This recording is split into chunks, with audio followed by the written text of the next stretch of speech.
In 2026, satellite radar detected 3 vertical shafts and horizontal passages beneath a 55-meter mound of compacted sand on the Giza Plateau. The internal structure mirrors what lies beneath the Great Sphinx. The geometric alignment with the pyramids shows 100% correlation, and the mound has never been excavated. There are over 600 sphinxes in Egypt. Temple entrances, processional routes, sacred avenues, every single one comes in pairs.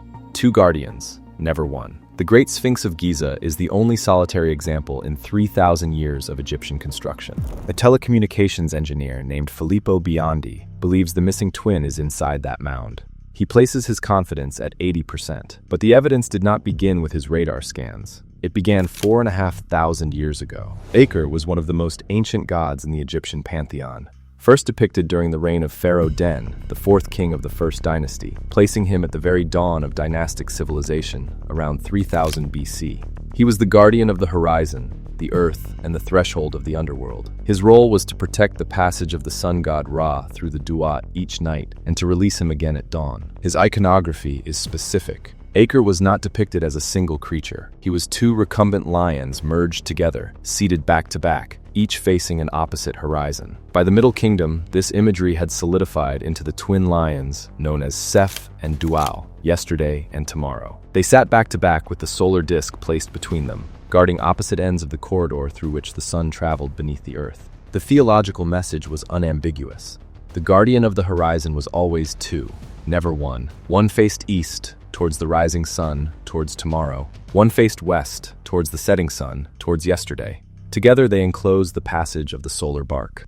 The Great Sphinx faces due east. In Aker's cosmology, it is one half of a pair. The western-facing twin, the guardian of yesterday, of sunsets, of the entrance to the underworld, would sit behind it, facing west, facing the desert. There is a physical artifact that may depict exactly this arrangement. The dream stela of Thutmose IV has stood between the front paws of the Great Sphinx since approximately 1401 BC. It is a slab of pink granite, 3.5 meters tall, over 2 meters wide. The inscription tells the famous story of a young prince who falls asleep beside the Sphinx, dreams that it speaks to him as the god Horamakhet, and is promised the throne of Egypt if he clears the sand burying its body. But look at the upper register, the carved scene above the text. It is divided into 2 panels, left and right. In both, Pharaoh Thutmose IV makes offerings, and in both, he makes those offerings to the Sphinx, which appears twice on 2 separate pedestals, one on each side. The inscription specifies in both cases that the figure on the pedestal is Horamakhet,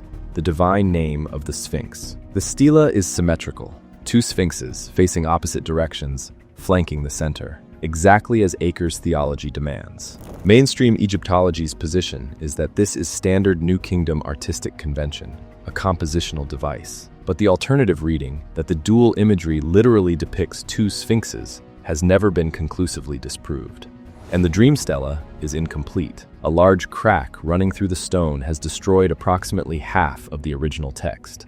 Whatever additional description of the Sphinx's sacred landscape Thutmose IV commissioned is gone.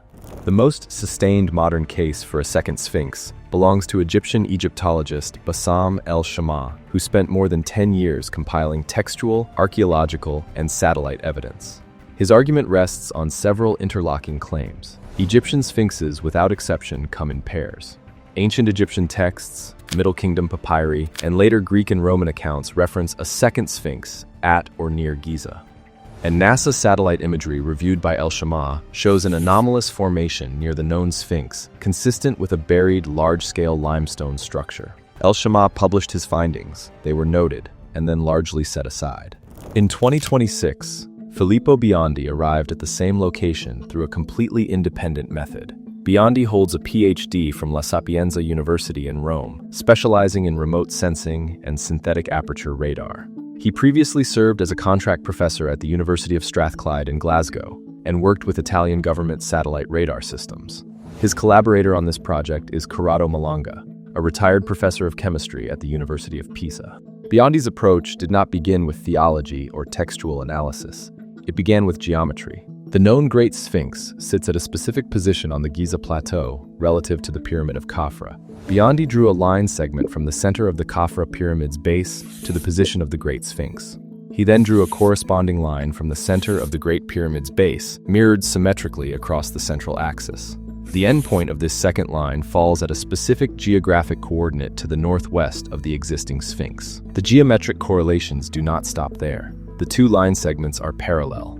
A second pair of connecting lines are also parallel. The ratio of their lengths is identical. The angles formed by each triangle are equal, and the area of the triangle connecting the Great Pyramid, its center point, and the predicted second Sphinx location is exactly equal to the footprint area of the Great Pyramid itself. The same relationship holds for Khafre's pyramid and the known Sphinx. 100% geometric correlation. Not approximate, exact.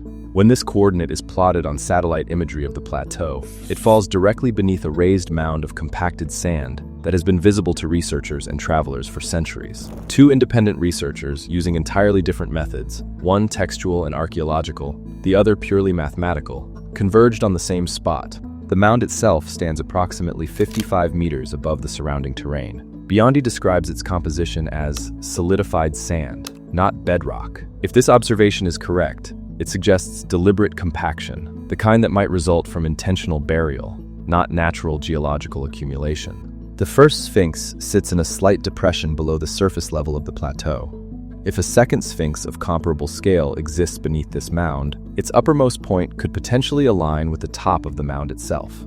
This measurement has not yet been made, but Biondi has stated that satellite elevation data could provide a preliminary estimate. Biondi then applied his primary analytical tool, harmonic synthetic aperture radar Doppler tomography, the same methodology his team had previously used to detect the so-called Big Void inside the Great Pyramid.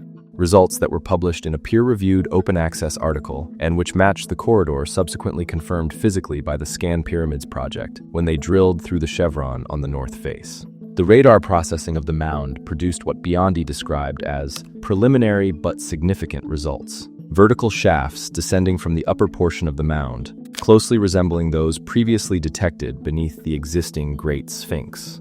Horizontal passages extending from deeper sections, and an overall structural arrangement that displays what he called incredible symmetry with the known subterranean features of the first Sphinx. Both sites show shafts descending to depth. Both show horizontal tunnel systems extending outward. Both show the same geometric internal arrangement. 3 shafts are visible on the current scans, with horizontal passages branching from the lowest one. Biondi has been careful to frame these as preliminary findings. His computers, he stated during the interview, were still processing additional scans as he spoke. More precise imagery is expected. A full presentation of all Giza Plateau scan results is scheduled for the 21st of June, 2026 in Bologna, Italy.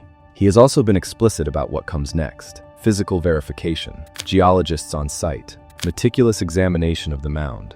His team has identified specific shaft entrances between the first Sphinx and the Khafre pyramid, visible, accessible shafts currently blocked by debris, where robotic exploration could safely access the subterranean network beneath the plateau. A formal project proposal has been prepared for the Egyptian authorities, and this is where the story meets its most familiar obstacle.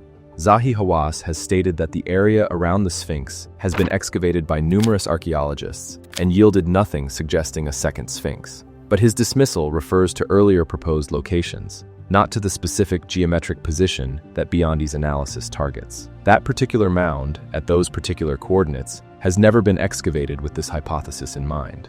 Consider what is now converging on a single point on the Giza Plateau. A theology that demands twin guardians and has demanded them for 4.5 millennia. A pharaoh's stela that depicts 2 sphinxes on 2 pedestals. A decade of independent textual and archaeological research.